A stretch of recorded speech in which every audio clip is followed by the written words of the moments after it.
बिना अंडे के, बिना ओवन के, बिना कंडेंस्ड मिल्क के ये बहुत ही आसान सा टी टाइम कस्टर्ड केक। जी हाँ, देखिए इसका टेक्सचर, ये कोई भी बाज़ार वाले केक को मात दे सकता है। इतना सॉफ्ट, मुंह में घुल जाए, फ्लफ़ी। ये हमारा कस्टर्ड केक बनके तैयार हुआ है। Hello everyone and welcome to hit recipes. तो इस केक को बनाने के लिए सबसे पहले मैंने यहाँ पे एक रेक्टेंगुलर लोफ टिन को थोड़े से तेल के साथ ग्रीस कर लिया था। अब तेल को ग्रीस करने के बाद मैंने इस पे थोड़ा सा आटा डस्ट कर दिया था और इसे मैं अच्छे से डस्ट कर लूँगी ताकि ये हर जगह से कोट हो जाए। अगर आपके पास पार्चमेंट पेपर है तो आप उसे भी इसमें लगा सकते हैं। तो इसे हमने तैयार कर लिया है। अब इसी लोफ टिन में हम हमारा केक बनाएंगे, तो इसे हम साइड में रख देंगे। अब दूसरी जगह पे मैंने एक बड़े से मिक्सिंग बोल में एक छलनी रख दी थी। अब उसके ऊपर मैं 1 कप मैदा मिला दूंगी। इसी के साथ साथ इसमें हम मिला रहे हैं 1/4 कप कस्टर्ड पाउडर। ये वेनिला फ्लेवर कस्टर्ड पाउडर है।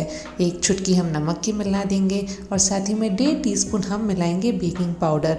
इस केक में हम कोई एसेंस का इस्तेमाल नहीं करेंगे क्योंकि हमने वेनिला फ्लेवर कस्टर्ड पाउडर का इस्तेमाल कर लिया है।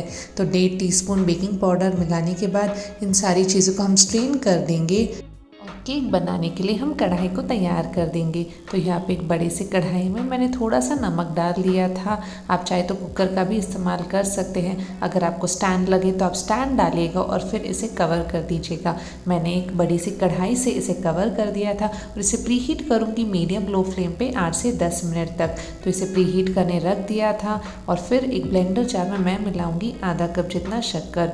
अब शक्कर को हमें पूरी तरह से फाइन पाउडर में पीस लेना है। जब हमारी चीनी पिस जाएगी हम उसमें मिलाएंगे आधा कप जितना कोई भी न्यूट्रल फ्लेवर का तेल। तेल मिलाने के बाद हम वापस उसे ब्लेंड कर देंगे ताकि तेल और चीनी एक मेक हो जाए।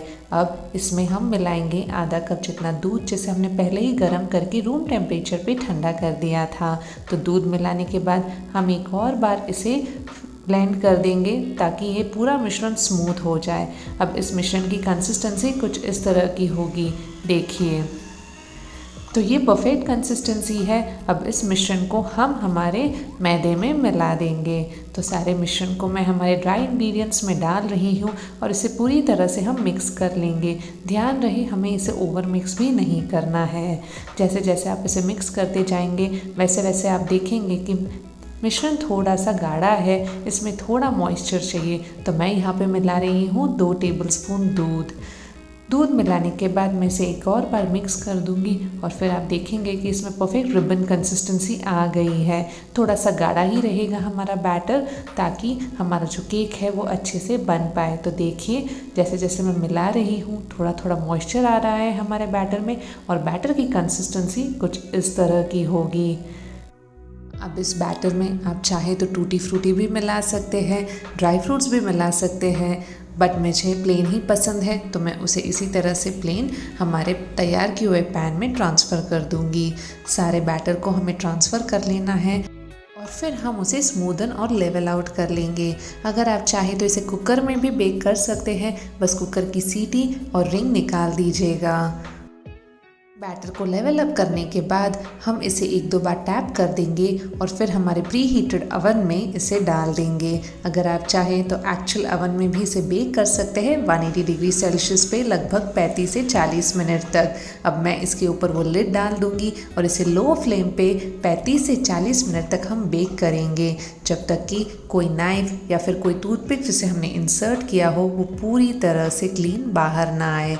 तो आप देख सकते हैं मैं इसे इंसर्ट कर रही हूँ, पूरी तरह से क्लीन बाहर आया है। इस पैन को हम कढ़ाई से निकाल देंगे और इस केक को हम पैन में ही पूरी तरह से ठंडा कर लेंगे। तो एक स्टैंड के ऊपर हम इसे रख देंगे और पूरी तरह से इसे ठंडा होने के बाद हम इसके एजेस को लूजन आउट करेंगे, फिर इसे डीमोल्ड करेंगे। तो एजेस को मैं लूजन आउट कर रही हुई एक नाइफ़ की मदद से और फिर हम इसे डीमोल्ड करने वाले हैं। तो जैसे ही ये डीमोल्ड होगा, पूरी तरह से ठंडा तो हो चुका है, तो हम इसके स्लाइसेस कट कर लेंगे। तो आप देख सकते हैं कि मैं इसकी स्लाइसेस अब कट कर रही हूँ। जैसे जैसे मैं एक एक स्लाइस कट करूँगी आप देखेंगे कि इसका टेक्सचर कितना बढ़िया है। टेस्ट में तो ये बेहतरीन है ही। तो देखिए एकदम सॉफ्ट और फ्लफ़ी और टेक्सचर कितना बेहतरीन, एकदम बाज़ार जैसा। या मैं कहूँ बाज़ार के केक को भी ये मात दे दे। ऐसा हमारा कस्टर्ड केक बन के तैयार हुआ है, वो भी बिना किसी अंडे के, बिना कंडेंस्ड मिल्क के और बिना किसी क्रीम के। तो कैसी लगी आपको आज की ये रेसिपी? है ना बहुत मज़ेदार और इतनी आसान। घर पर अवेलेबल चीज़ों से आप इस केक को बना के तैयार कर सकते हैं। तो बहुत ही आसान सी इस रेसिपी को आप बनाइए, अपनी चाय और कॉफ़ी के साथ एंजॉय कीजिए। पसंद आई तो अपने फ्रेंड्स और फैमिली के साथ शेयर भी कीजिएगा। चैनल को भी सब्सक्राइब कीजिएगा। Thank you.